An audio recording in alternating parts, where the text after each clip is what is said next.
Hola, ¿cómo están? Bienvenidos sean todos el día de hoy. Mi nombre es Jacqueline Silva Silva, soy juez adscrita al Juzgado Segundo de Calera de Víctor Rosales, Zacatecas. Y antes de comenzar con nuestro tema, quiero agradecer a la Escuela de Formación y Especialización Judicial por la invitación para colaborar en este espacio y con ello darme la oportunidad de compartir con ustedes un tema por demás interesante, como lo es el relativo a los contratos civiles. Como ustedes saben, en nuestro ámbito jurisdiccional son varios los juicios en los que la materia de controversia radica precisamente en un contrato, ya sea porque solicitan el cumplimiento del contrato o bien porque solicitan la declaración de nulidad, de rescisión o incluso de la inexistencia de un acto contractual. Incluso en nuestro ámbito privado, pues nadie estamos exentos de celebrar en algún momento de nuestra vida un contrato. Tal vez la mayoría ya realizamos un contrato y por eso este tema yo lo considero que es de suma importancia en cualquiera de los ámbitos en que nosotros nos desenvolvamos. Y bueno, ya sin más preámbulos, entremos a la materia. En primer lugar, hay que partir del hecho de que el contrato es una de las fuentes de las obligaciones que la ley reconoce. Esto lo podemos constatar en los artículos 1067 y 1069 del Código Civil. Incluso cabe destacar que algunos tratadistas civiles consideran el contrato como la más importante de las fuentes de las obligaciones. ¿Y esto por qué? Bueno, pues esto se debe a que precisamente de un contrato es donde nacen o se originan la mayoría de las obligaciones que nosotros conocemos, como pueden ser las obligaciones derivadas de una compraventa, de un contrato de arrendamiento, de un contrato de donación, etcétera. Hay una infinidad de obligaciones que nacen o se derivan de un contrato dependiendo del tipo de acto contractual que se celebre. De ahí que el desarrollo y estudio de este tema, tanto en la ley como en la doctrina, pues es amplísimo. Sin embargo, pues en esta exposición se destacarán los aspectos generales más importantes de los contratos, algunas de sus clasificaciones y si podemos, vamos a ver uno o dos contratos particulares para ir viendo sus elementos. Y bueno, pues en ese tenor vamos a comenzar por conocer el concepto legal de contrato. El contrato en general se puede definir como un acuerdo de voluntades entre dos o más personas con el objeto exclusivo de crear o transmitir derechos y obligaciones. Aquí es importante, bueno, estos derechos y obligaciones pueden ser reales o personales, pero aquí es importante hacer un paréntesis para diferenciar el contrato del convenio. ¿Y de dónde podemos extraer esa diferencia? Pues de sus propias definiciones. Ahorita acabo de establecer cuál es la definición de contrato. Vamos a ver cuál es la definición de convenio. Bueno, por convenio también se entiende que es un acuerdo de voluntades entre dos o más personas que tiene por objeto exclusivo modificar o extinguir derechos y obligaciones. Entonces, confrontadas estas dos definiciones de contrato y de convenio, es claro advertir cuál es su diferencia y esta radica en su objeto. ¿Por qué? Porque mientras que en el contrato su objeto exclusivo es crear y transferir derechos y obligaciones, en el convenio su objeto es modificarlas y extinguirlas. Ahí es donde radica la diferencia. Es importante tener en claro esta diferenciación. ¿Por qué? Porque al momento de que nosotros estemos analizando en nuestro trabajo un acuerdo de voluntades o incluso en la vida privada celebrar un acuerdo de voluntades, debemos de tener claro cuál es el acto que estamos celebrando para darle su denominación adecuada y saber que cumpla con los elementos necesarios. ¿Sí? Bueno, entonces, establecido esto, es necesario precisar también que en cuanto al contrato, en general, la ley establece que para su existencia y su validez debe de cumplir con elementos esenciales y requisitos de validez. ¿Cuáles son los elementos esenciales? Bueno, pues la ley marca que son dos, el consentimiento y el objeto. El consentimiento se puede definir como la unión de voluntades para para realizar o transferir o crear derechos y obligaciones. Para que se forme el consentimiento en un contrato en general, ¿qué hace falta? Una oferta y una aceptación. La oferta se traduce como la proposición que hace una de las partes para celebrar un contrato, y a esta parte se le llama oferente, y la aceptación es la conformidad con esa proposición para celebrar ese contrato, y a esta parte se le llama aceptante. Entonces, este consentimiento conformado por la unión de voluntades, en donde se conforma también por una oferta y una aceptación, puede ser manifestada ya sea de manera expresa o tácito. Es decir, existe el consentimiento expreso y existe el consentimiento tácito. ¿Qué entendemos por consentimiento expreso? Por consentimiento expreso se entiende aquel que se manifiesta ya sea por escrito o de manera verbal o por cualquier otro signo inequívoco que no deje lugar a dudas de que se está manifestando la voluntad para celebrar ese contrato. En cuanto al consentimiento tácito, al contrario del expreso, no se da ni por escrito ni verbalmente, pero resulta de conductas o hechos que autoricen presumir que hay esa manifestación de la voluntad. Entonces, recapitulando, el consentimiento es la unión de voluntades que se conforma por la oferta y la aceptación, y el cual puede ser manifestado ya sea de manera expresa o de manera tácita. Este es el primer elemento esencial que debe de cumplir un contrato. Ahora, pasemos al segundo de los elementos esenciales, que es el objeto. El objeto se divide en objeto directo y objeto indirecto.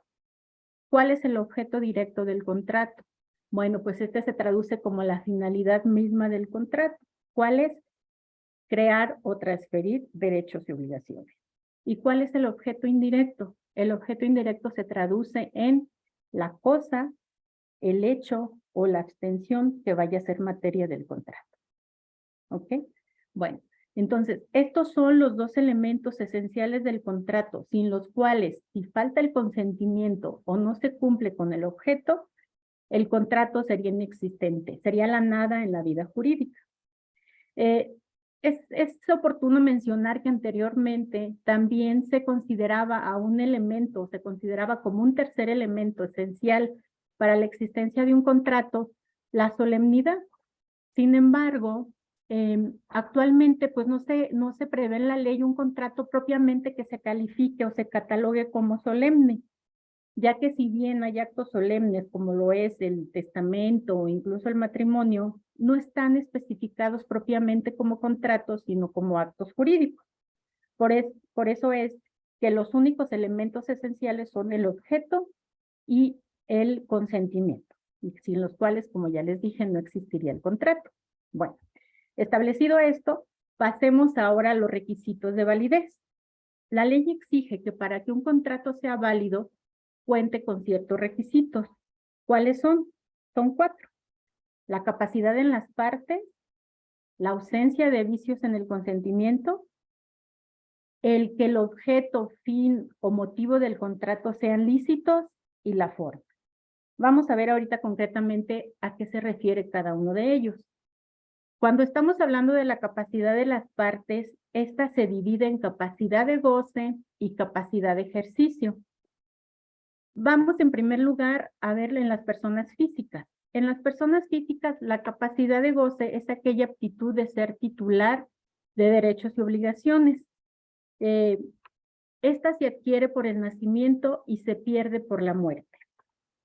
El artículo 42 del Código Civil se me hace importante leérselos porque establece la capacidad de goce de las personas jurídicas individuales se adquiere por el nacimiento y se pierde con la muerte, pero entran bajo protección del derecho desde el momento en que los individuos son concebidos y si nacen viables.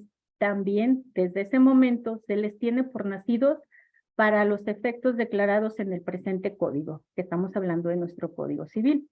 Esta es la capacidad de goza y de esa manera se adquiere por el nacimiento y se pierde por la muerte. Ahora, en cuanto a la capacidad de ejercicio también de las personas físicas, esta se puede definir como la aptitud legal para ejercer los derechos y cumplir con las obligaciones. Esta capacidad de ejercicio se adquiere al cumplir los 18 años de edad, es decir, en la mayoría de edad, excepto en aquellos casos en que se esté en alguna incapacidad legal o natural de la que la ley prevé, en cuyo caso actuarán apoyando a estos representados, sus representantes legales. Hay algunos casos en los que no pueden actuar algunos contratos los representantes legales, pero ahorita lo vamos a analizar. Ahora, en cuanto a, ya esta es la capacidad de las personas físicas, la capacidad de goce y la capacidad de ejercicio. Ahora, no solo las personas físicas pueden realizar contratos, también las personas jurídicas colectivas o también llamadas personas morales pueden celebrar contratos. ¿Cuál sería su capacidad de goce de las personas morales? Pues esta se adquiere por disposición de la ley y la capacidad de ejercicio tiene que ver con la aptitud de ejercer sus derechos, sus obligaciones, pero que tengan que ver con su objeto social que se denominan sus estatutos. Las personas morales actúan y se obligan por medio de sus representantes legales. Así, de esta manera lo prevén los artículos 52, 53 y 54 del Código Civil. Bueno, este es el primer requisito de validez, la capacidad de las partes, de las personas físicas y de las personas jurídicas individuales. Pasemos ahora al segundo de los requisitos de validez del contrato, que son la ausencia de vicios en la voluntad. ¿Y esto qué significa? Bueno, pues que al celebrar un contrato, las partes deben de manifestar la voluntad o su consentimiento de manera libre y voluntaria, es decir, sin que medie en estos el dolo, error o la violencia, ¿sí? Ya que de darse estos aspectos en la manifestación de la voluntad estaría viciado y el acto sería inválido. ¿Ok? Bueno, entonces ya llevamos el primero y el segundo de los elementos. Vamos al tercero de los requisitos de validez, que es el relativo a que el objeto, motivo o fin del contrato sean lícitos. ¿Y esto qué quiere decir? Bueno, pues que no vaya en contra de una ley natural o que vaya en contra de una ley jurídica, ni vaya en contra de las buenas costumbres. ¿Qué ejemplo podríamos dar por esto? Bueno, pues no podría ser objeto de un contrato el vender la nube que se pone arriba de mi casa.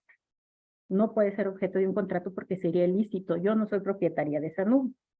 No podría ser objeto de un contrato las drogas, porque aunque puede haber contratos entre personas, estos no serían lícitos y por lo tanto la ley no los considera como válidos. No se puede vender una persona, etcétera. O sea, es nada más para dar un ejemplo cuando el objeto y el motivo o fin del contrato deben de ser lícitos o cuando se consideran ilícitos. Bueno, entonces son tres ya los que llevamos de los requisitos de validez para que el contrato se considere como válido para la ley. En cuanto al cuarto y último de los requisitos, es la forma. ¿Y esta qué es? Bueno, pues es el medio donde se plasma el consentimiento del acuerdo de voluntades que derivó en un contrato.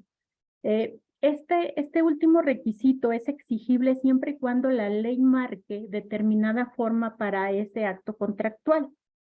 Si requiere de esa forma, ya sea que esté escrita, ya sea que sea ante notario, pues el contrato sería inválido si no cumple con esa forma. En concreto, pues estos serían los 4 elementos o requisitos de validez para el contrato. Entonces, ya vimos el concepto general del contrato. Ya vimos cuáles son los 2 elementos esenciales, los cuales le dan existencia al contrato, que son el objeto y el consentimiento. Y ahorita acabamos de ver los 4 requisitos de validez, que como su nombre lo dice, pues le dan validez al contrato, y sin los cuales, si se incumple con uno de ellos o con varios de ellos, pues el contrato sería nulo y estaría afectado ya sea de nulidad relativa o de nulidad absoluta. ¿Ok? Bueno, establecido esto, ahora sí pasemos a ver las diferentes clasificaciones generales del contrato. Vamos a comenzar con la clasificación que se define como contratos unilaterales y contratos bilaterales. ¿Cuáles son los contratos unilaterales? Bueno, pues son aquellos en los que solo una de las partes queda obligada sin que la otra adquiera ninguna obligación. ¿Cuál sería un ejemplo de este tipo de contratos? Bueno, pues sería el contrato de mutuo de préstamo, donde una vez que el acreedor le entrega la cantidad de dinero que le va a prestar al deudor, el deudor es el único que queda obligado ¿a qué? A pagar el préstamo en la cantidad que le fue prestada y a pagar intereses en caso de que sí, así se haya pactado. Ahora, en cuanto a los contratos bilaterales, en esto las obligaciones son recíprocas para las partes. ¿Esto qué quiere decir?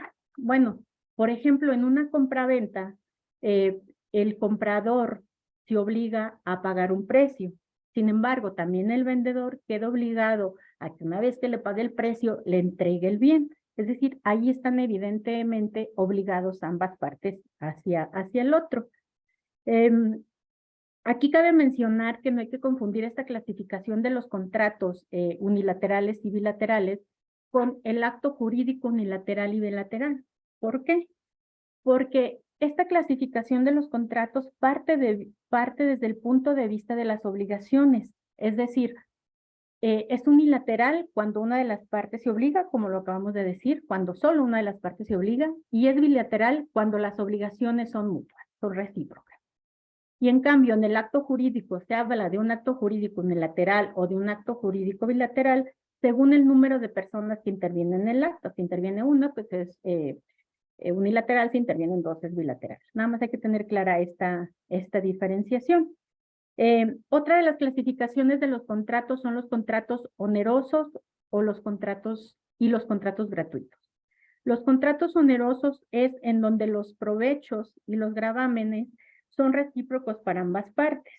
Un ejemplo de estos contratos sería la compraventa. ¿Por qué? Porque el comprador, al entregar el bien, que es una obligación, a su vez tiene el provecho de recibir un pago o un precio, el pago del precio. A su vez, el vendedor, al tener la obligación de dar el pago, tiene a su vez el provecho de recibir el bien. Ahí es un ejemplo de un contrato oneroso. Vamos a ver ahora los contratos gratuitos. Los contratos gratuitos son aquellos en los que el beneficio es solo para una de las partes o el provecho se genera solo para una de las partes intervinientes en el convenio, en el contrato, perdón.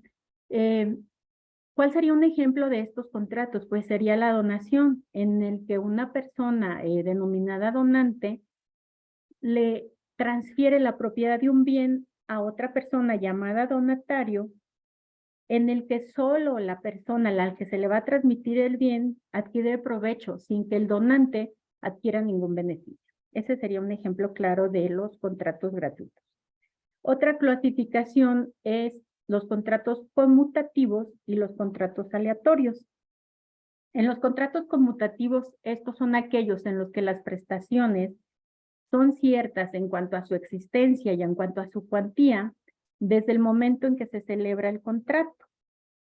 Al igual, un ejemplo común y más claro, pues también es la compraventa. ¿Por qué? Porque al celebrar el acuerdo de voluntades respecto a la compraventa, tanto la cosa como el precio, pues deben de ser ciertos y deben de existir.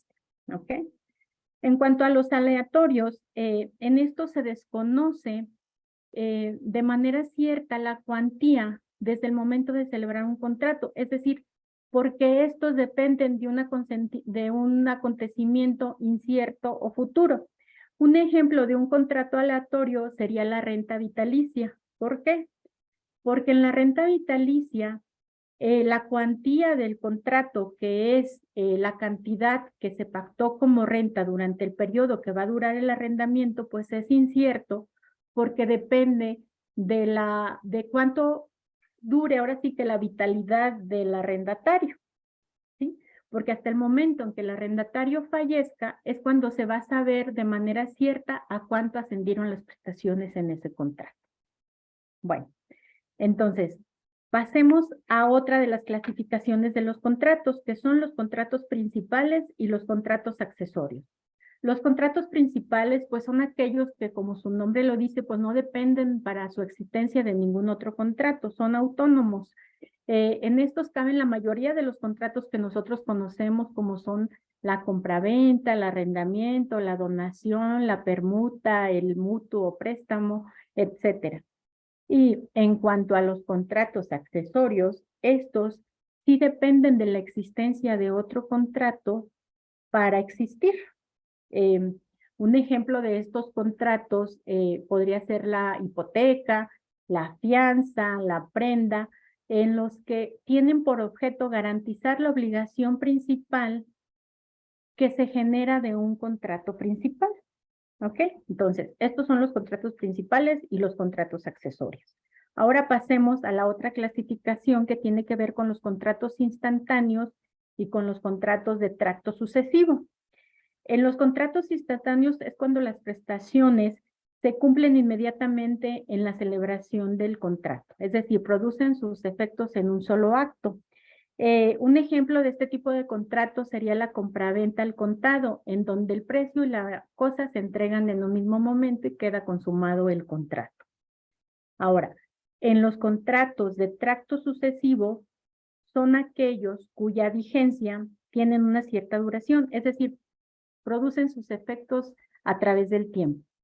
También aquí un ejemplo sería la compraventa a plazos o en abonos, donde no queda consumado el contrato, sino que va produciendo sus efectos a través del tiempo hasta que una vez que se pague la prestación total, pues ya quedará extinguido el contrato. Otra de las clasificaciones de los contratos son los contratos consensuales y los contratos formales. Estamos hablando de un contrato consensual cuando se perfeccionan con el solo consentimiento de las partes, sin que la ley exija pues que tengan que constar por escrito. Aquí también cabe la compraventa, pero de bienes muebles, ya que la ley no exige que para que la compraventa de bienes muebles se perfeccione tenga que constar por escrito. En cuanto a los contratos formales, en estos el consentimiento sí tiene que manifestarse a través de la forma que la ley exija para que el contrato sea válido, como puede ser por documento privado o documento público. Un ejemplo de estos pues sería la donación de bienes inmuebles. Y la última clasificación general de los contratos son los contratos denominados contratos atípicos o contratos nominados o contratos atípicos y también llamados innominados. Vamos a ver en primer lugar los contratos nominados. Los contratos nominados o típicos son aquellos que la ley regula expresamente y que les da un nombre determinado. Pues son la mayoría de los contratos que conocemos, como les he dicho, la compraventa, la donación, la permuta, el arrendamiento, etcétera. Y los contratos innominados o atípicos son aquellos que no están regulados por la ley y que no tienen una denominación o un nombre especial, pero sin embargo eso no impide que se celebren siempre y cuando sean lícitos y cumplan con los elementos esenciales y los requisitos de validez que ya acabamos de ver. En sí, esta es la clasificación general de los contratos y ahora podemos pasar a conocer en particular los contratos ya especiales, como es el contrato de compraventa. El contrato de compraventa se define por la ley como aquel en donde una persona llamada vendedor transmite la propiedad de un bien a otra persona llamada comprador, a cambio de un precio cierto y en dinero. Cabe establecer que la ley establece que la compraventa es perfecta a partir de que las partes se ponen de acuerdo en la cosa o derecho que va a ser objeto del contrato y el precio que se va a pagar, que debe ser cierto y en dinero. En cuanto a los elementos esenciales de la compraventa, como lo acabamos de ver, son los mismos que en el contrato general. ¿Cuáles son los elementos esenciales? El consentimiento, que aplicado aquí a la compraventa, el consentimiento debe versar sobre la transmisión o el acuerdo de voluntades debe versar sobre la transmisión del bien o la cosa o derecho que se va a vender y a cambio de un precio cierto y en dinero. En cuanto al objeto, que sería el segundo de los que ya vimos requisitos o elementos esenciales para el contrato, en la compraventa el objeto directo versa sobre el deseo de transmitir el bien y el pago del precio, mientras que el objeto directo materialmente se traduce en la cosa o derecho que va a ser objeto del contrato y la cantidad que es el precio que se va a pagar. En las compraventas, si no se determina el bien que se va a vender o no se establecen las bases para determinarlo, pues obviamente que la compraventa es inexistente porque los elementos esenciales, al no cumplirse uno de ellos, pues el contrato no sería existente en la vida jurídica.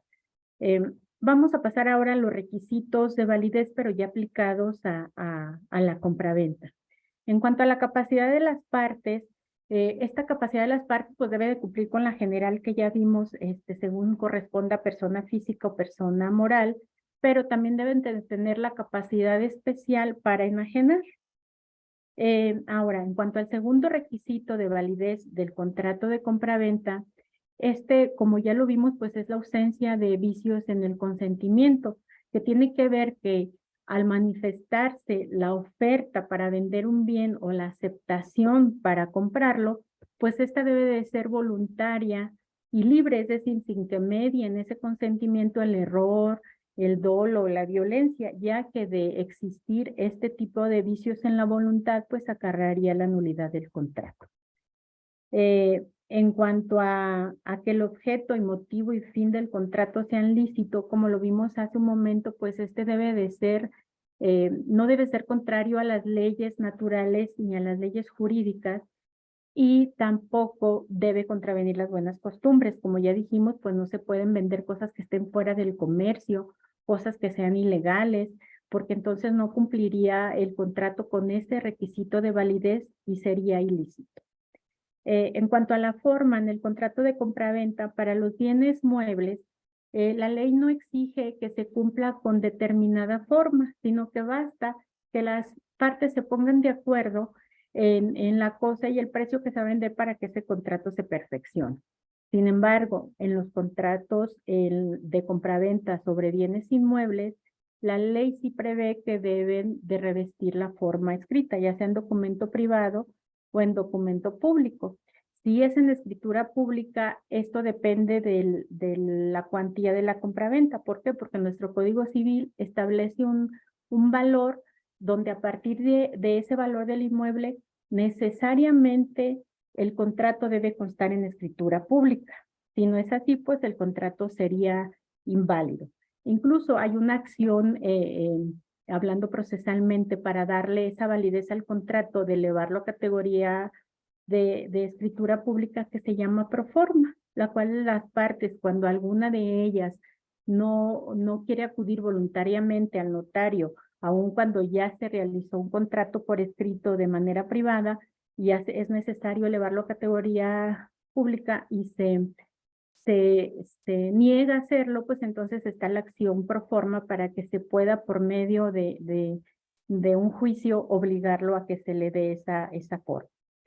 En cuanto a las obligaciones del vendedor, pues son conservar la cosa mientras esta no sea entregada, conservarla en buen estado, cuando ya sea necesario transmitirla, entregarla materialmente al vendedor en las condiciones en las que se pactaron, pagar en su caso de que sí ya se haya pactado la mitad de la escrituración y también los impuestos. También debe de responder por los vicios o defectos ocultos que en su caso tenga el bien, que obviamente sean desconocidos por el vendedor y que sean anteriores a la celebración del contrato, los cuales estos vicios se traducen en que al recibir el bien se dé cuenta el vendedor de que este resultó inadecuado para su uso por algo que no le informó el vendedor antes de la celebración del contrato y que estaba oculto Y con esto, como ya les dije, pues sería una cuestión de inexistencia del contrato. Ahora, en cuanto a las obligaciones del comprador, algunas de ellas son pagar el precio en los términos en que fue pactado. No puede, si fue pactado de determinar en determinada fecha pagarlo y se pasa, pues ya está incumpliendo con esa obligación y ya puede tener como consecuencia que se le reclame el cumplimiento obligatorio o bien hasta la rescisión. También otra de las obligaciones es pagar intereses en caso de que sí se haya pactado. ¿Esto cuándo puede darse? Bueno, pues cuando se contrate una compraventa a plazos, que se va pagando en determinadas fechas el precio que se pactó, y si no se hace en esas fechas, pues se estipula un interés que deberá pagar en caso de incumplimiento. También el comprador tiene la obligación de recibir el bien en los términos en que se pactó, pagar la mitad de los gastos igual de la escrituración en caso de que sí se haya pactado, y además pagar los impuestos fiscales correspondientes. Esto es en esencia, es el contrato de compraventa, que ya vimos cuál es su concepto, que también debe cumplir con requisitos o elementos esenciales de existencia, como es el consentimiento y el objeto, que debe cumplir con requisitos de validez, como es la capacidad en las partes, como es la ausencia de vicios en la voluntad, como es que el objeto, motivo o fin del contrato sean lícitos, y como es la forma en caso de que así lo requiera la ley. Y estas son algunas de las obligaciones. Entonces, establecido en concreto cuál es el contrato de compraventa, vamos a ver otro contrato en particular, que es el de permuta. Bueno, el contrato de permuta, la ley lo define como aquel en que una de las partes transmite a la otra un determinado bien o cosa, y a la vez ésta recibe de la otra un bien o una cosa. Es decir, en la permuta no existe un precio, solamente se intercambian cosas. Ese es el contrato de permuta. Ahora, está bien que en la permuta pura y simple no existe el precio. Sin embargo, del artículo 1587 se puede advertir que puede haber un contrato mixto. ¿A qué me refiero con esto? Que puede haber un contrato de permuta y un contrato de compraventa en un mismo acuerdo de voluntades. ¿Por qué? Porque el artículo 1587 del Código de Civil establece: si el precio del bien vendido se ha de pagar parte en dinero y parte con el valor de otra cosa, el contrato será de venta cuando la parte en numerario sea igual o mayor de la que se pague con el valor del otro bien. Si la parte en numerario fuera inferior, el contrato será de permuta. ¿Ok? Bueno, entonces, si en un contrato yo intercambio una cosa con otra persona, pero a cambio le digo, bueno, te voy a pagar, te quiero comprar esa casa, pero a cambio de esa casa te voy a dar este terreno y aparte esta cantidad en efectivo. Entonces, si el efectivo es mayor al valor del terreno que le estoy dando a cambio, podemos decir que es una compraventa. Si el valor del terreno que le estoy dando a cambio de la otra cosa es mayor al efectivo, estamos hablando de una permuta, pero al final es un contrato mixto. Bueno, los elementos esenciales del contrato de permuta pues son los mismos: el consentimiento y el objeto. En este contrato, el consentimiento se manifiesta por el acuerdo de voluntades para transmitirse mutuamente una cosa, a cambio obviamente de recibir otra. Y el objeto está construido precisamente por esos bienes o por esas cosas que se transmiten. Y en el caso de la permuta mixta, pues estaría compuesto por el terreno, como ahorita yo les decía, la cosa y la cantidad en efectivo que se va a pagar. Los requisitos de validez de la permuta, pues también son la capacidad de las partes, que es igual que la compraventa. Tiene que tener capacidad general y capacidad especial para enajenar. En cuanto al objeto, pues el objeto se constituye por los bienes o cosas que van a ser objeto de la permuta. Igual, aquí también debe haber la ausencia de vicios en la voluntad para que el contrato sea válido, es decir, el acuerdo de voluntades para permutar una cosa al otro, no debe de mediar la violencia, ni el dolo, ni el error. Debe de ser libre y voluntario. Y en cuanto a la forma, pues también se siguen las mismas reglas de la compraventa. Es decir, si se trata de una permuta de muebles, pues no, la ley no exige ninguna forma determinada. Sin embargo, si se trata de inmuebles, pues ahí sí se requiere de una forma especial. Las obligaciones de las partes en la permuta son las siguientes: transferirse una a la otra las cosas, conservar la cosa hasta el momento de que se entregue, entregar la cosa en buen estado, la cosa permutada, responder también de los vicios o defectos ocultos, garantizar una posesión pacífica al otro respecto a la cosa que se transfirió y responder de la evicción. También aquí se van a pagar por mitad los gastos de escrituración y los impuestos. Los gastos de escrituración, pues ahí pueden pactar las partes, si los va a pagar solo una o si los va a pagar entre las dos. Pasemos ahora a otro contrato en especial, que sería el contrato de donación. La ley define el contrato de donación como aquel contrato traslativo de dominio, en esencia gratuito, por virtud del cual una persona llamada donante transmite la propiedad de un bien gratuitamente, como lo acabo de mencionar, a otra persona llamado donatario. Puede transmitir uno o varios bienes siempre y cuando el donante se quede con los bienes suficientes para sobrevivir, ya que si dona la totalidad de sus bienes y si queda sin ninguno para su subsistencia, la donación puede declararse inoficiosa. Ahora, en cuanto a los elementos esenciales de la donación, estos son igual que en la generalidad de los contratos, que son el consentimiento y el objeto. Aquí el consentimiento se compone por la intención o la proposición de donar un bien y por la aceptación del otro de ese bien donado.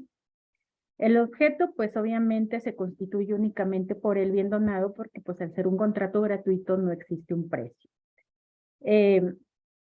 Aquí cabe establecer que los únicos bienes, como ya dijimos, que se pueden ser objeto del contrato es los bienes que pueda donar el donante, siempre y cuando se quede con los bienes suficientes para sobrevivir, pero además no puede hacer donaciones de bienes futuros, porque al hacer esto el contrato sería inexistente. Los elementos del contrato de donación pues son los mismos que ya vimos en las generalidades de los contratos. ¿Cuáles son?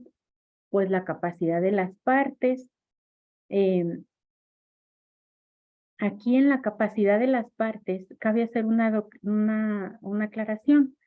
En la donación hay una excepción que permite que el donatario adquiera capacidad de goce por el hecho de la concepción, sin requerirse que haya nacido para que el contrato sea válido, solo con la condición de que nazca viable. En todos los demás contratos que vimos no opera esa regla. Siempre debe de haber nacido la persona para que pueda ser titular de un contrato.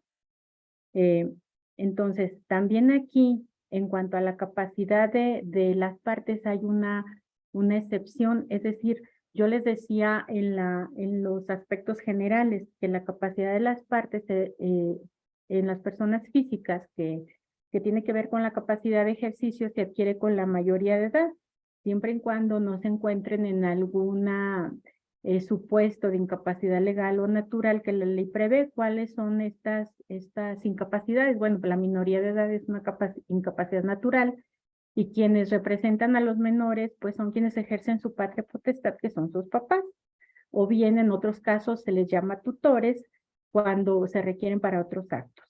En los casos de las personas, por ejemplo, en las sucesiones hay un representante que es el albacea. Hay diferentes tipos de representantes.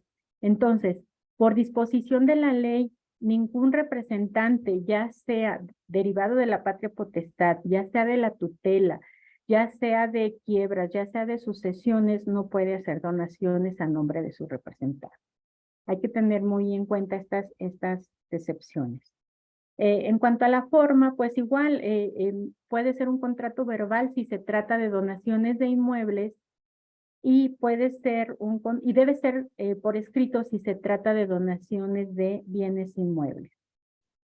¿Cuáles son las obligaciones del donante? Bueno, las obligaciones del donante, pues obviamente es transmitir el bien o la cosa donada en los términos en que se pactaron y en los tiempos en que se pactaron, responder también de la evicción cuando así se haya pactado, entregar la cosa donada, como ya dije, en el lugar, forma y sustancia pactados, y por su parte, las obligaciones del donatario, este tiene un deber de gratitud que impone al donatario. Aquí hay que poner mucha atención. El contrato de donación no es definitivo, este puede ser revocable. ¿Por qué? Porque si se incumple con este deber de gratitud que impone al donatario, auxiliar al donante en caso de que el donatario se halla en estado de pobreza. Esto lo hará en proporción a los bienes que éste le donó en su momento. También debe observar una conducta lícita hacia su donante. El incumplimiento de esta obligación pues hace que el contrato pueda ser revocable. También el donatario debe de pagar los gravámenes, cargas o deudas que en su caso tenga el bien cuando así se haya impuesto por el donante en el contrato. Ahora, hablando de la revocación de la donación, pues la ley considera como causas de revocación de la donación las siguientes: la supervivencia de hijos, esto es cuando el donante tiene un hijo dentro de los 5 años siguientes al contrato de donación, en ese caso se puede revocar este contrato. También se puede revocar por el nacimiento de un hijo póstumo del donante, también, como ya lo dijimos, por la ingratitud del donatario. También cuando el donatario cometa un delito en contra de su donante o de la honra o los bienes del donante o de los ascendientes de su donante, descendientes o del cónyuge de este. Estas son las causas por las cuales se puede revocar. Otras de las causas es cuando el donatario se rehúsa a socorrer a su donante según el valor de lo donado. Cuando ha venido en pobreza, como ya lo dijimos. También se puede revocar ante el incumplimiento de deudas o cargas que le fueron impuestas. Entonces, como podemos ver, tanto el contrato de compraventa que vimos ahorita o el contrato de permuta no tienen causas de revocación, ¿sí? Tienen causas, pueden tener causas de rescisión por incumplimiento en algunas de las cláusulas, pueden tener una causa de incumplimiento del contrato, o pueden tener una causa de nulidad del contrato cuando no cumplen con los requisitos esenciales que acabamos de explicar, o bien puede tener una causa de nulidad del contrato si es que no se cumplen con los elementos esenciales del contrato, pero no tienen una causa de revocación. El único que tiene causas de revocación es la donación.